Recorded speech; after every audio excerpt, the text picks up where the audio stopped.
In this video I'm going to show you 3 great licks by blues and rock guitar legend Eric Clapton, so stay tuned.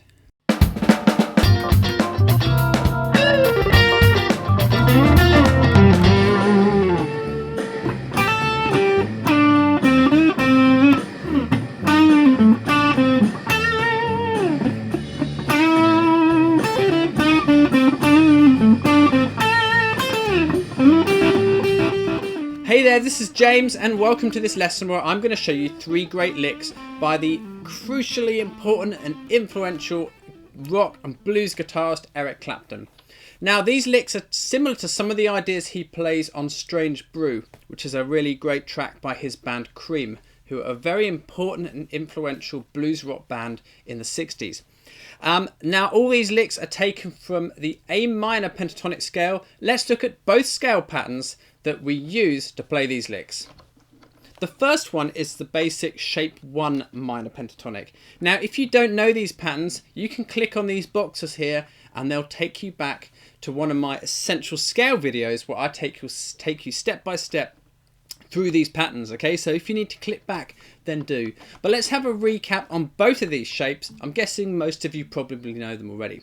Here's the first shape, A minor pentatonic played at the 5th fret.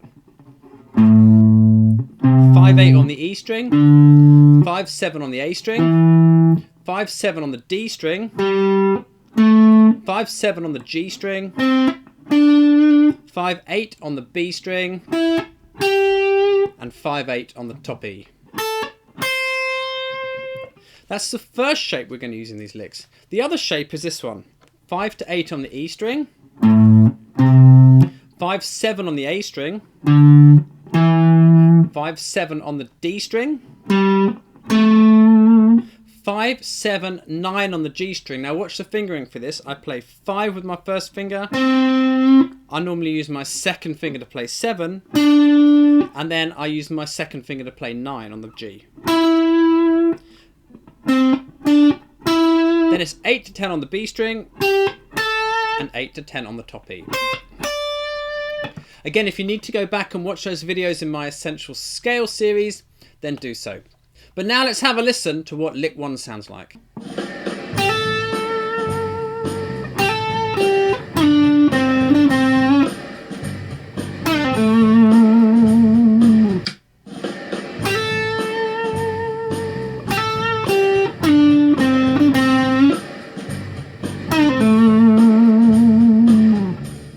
So lick 1 is very similar to the first lick that Clapton plays in the song. Let's check it out. So what we're doing, we're starting up in our sliding scale up here. And I'm starting on the 8th fret on the B string. And I'm going to pick that, and then I'm going to hammer my 3rd finger onto the 10th fret on that string. Notice I'm hammering on very quickly. It's not like... So very quickly it'll hammer on. Then we're going to add a bit of vibrato to that note. Now Clapton vibrato is slightly differently from how I do it. He brings his thumb away, kind of does this kind of thing. Now personally, I tend to have my thumb over the top, and it's as if I'm bending, I keep the string pressed down, so pressed into the neck, and I actually bend it up. So I'll be doing it slightly differently from how he did it. You do it however you're comfortable doing your vibrato, and we'll be looking at that in more detail sometime soon anyway. So we've got that note hammering on and then vibratoing. Then we do the hammer on again. Then we pick 8. Then we're going to get our 3rd finger on the G string at the 9th fret, pick it, and it's a very quick slide down to 7.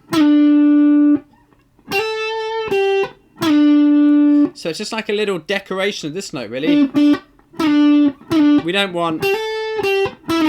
or... It's very quick. Nice greasy kind of bluesy sound there. Now we're going to pick 5 on the G string, 7 on the G string, and then 5 on the G. Now hear that little blues curl there. I'm just pulling that string down a little bit just at the end of its kind of time before I cut it off with my right hand. Okay, so that's called a blues curl, and it's just like the note just goes up at the end a little bit, just a really bluesy sound. So far we've got this.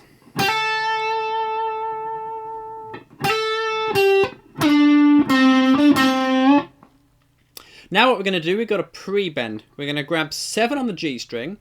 We're going to bend it up without picking it. Pick it, let it down and pull off to 5. And then play 7 on the D string. Now this is what a pre-bend is. It's where we don't hear the string being bent up. We just hear it kind of at the top of the bend being let down. Like that. It's called a pre-bend.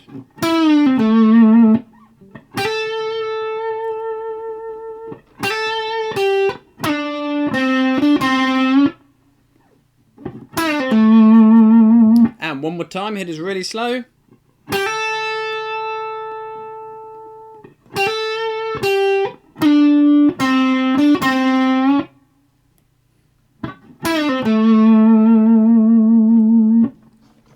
Let's hear lick 1 more time over the chords.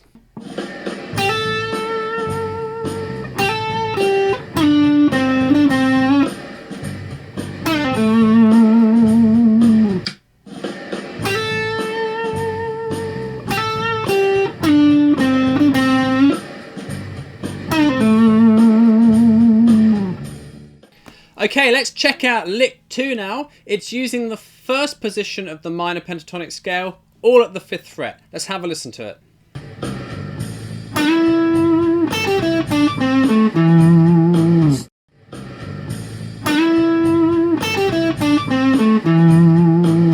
Okay, so let's have a look at what's happening with this one. What we're doing is we're bending 7 up to 9 on the G string. Then we're playing 5 on the top E string. Then we're going 8 down to 5 on the B string. So we get this. 1, 2. Like that. 1, 2. And now we're going 7 to 5 on the G string. 7 on the D string. And 7 on the A string. First part of it again.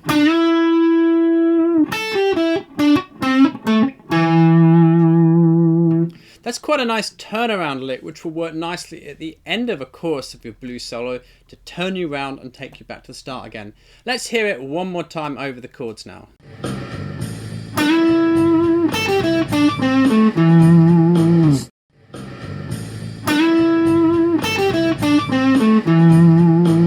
Okay, here's lick number 3.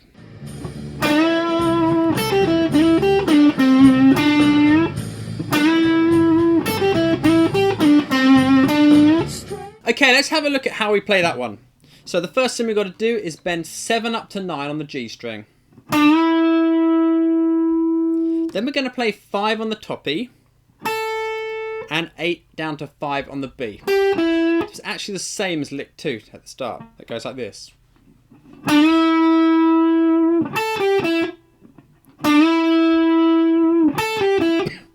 Now we're going to place our 3rd finger on the 7th fret on the G string, and we're going to slide that into the sliding scale shape. We're going to slide it up 2 frets, like that.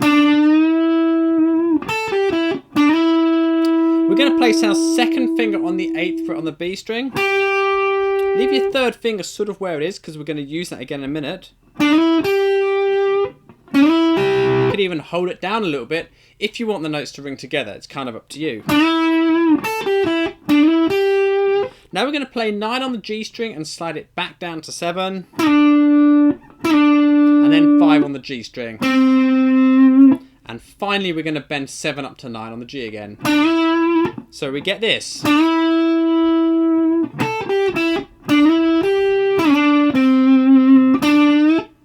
One more time.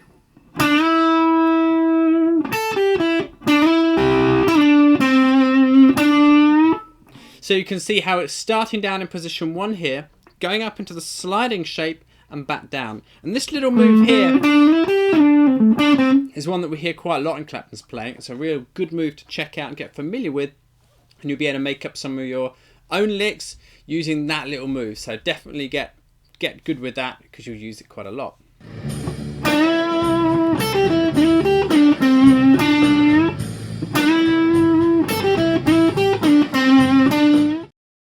Okay, so now you've got 3 licks taken from Eric Clapton's playing. Now, these licks are quite versatile, they're flexible, you can find a lot of uses for them in a lot of different situations. So give them a good bit of experimentation, explore the possibilities, explore how you can vary them, how you can add your own little twists to make them your own. That's really important when we learn licks. We don't just want to memorize them and spit them out the same way every time.